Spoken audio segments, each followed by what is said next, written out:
Welcome back to our conversations this summer about the deepest longings of our hearts and about God who's there, who planted those desires in our heart.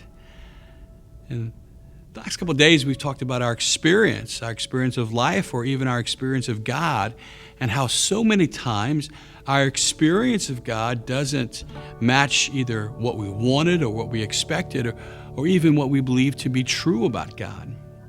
So why is it that sometimes we feel God and sometimes we don't? Why is it that sometimes we hear God, sometimes we don't?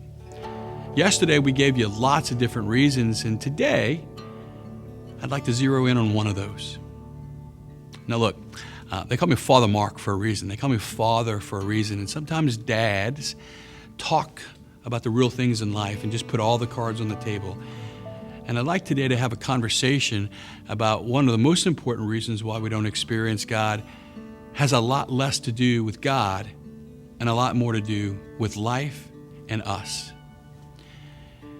I think one of the things that competes with God's presence in our life is the way that we live our lives, the pace that we live our lives, the constant distractions that we are sometimes almost addicted to.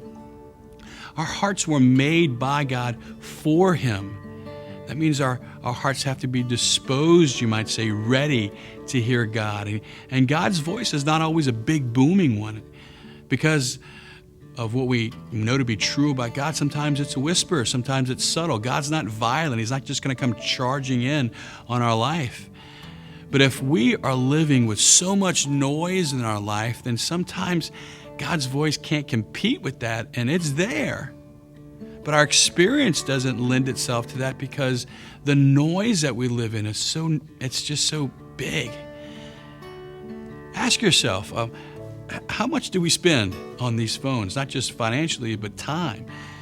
If every free moment that we have is jumping out, looking for some type of diversion or distraction, and we don't cultivate the habit of allowing God to speak to us in the silent.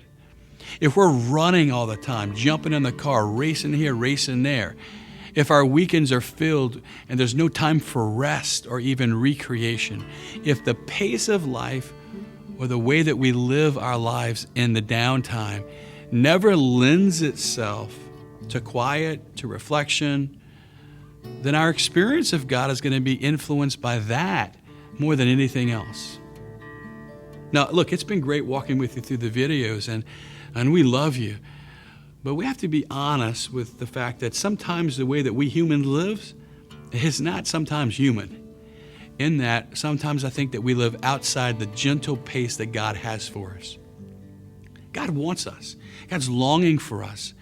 And sometimes if we look at the way that we live, it will influence the way that we hear and experience communion with Him.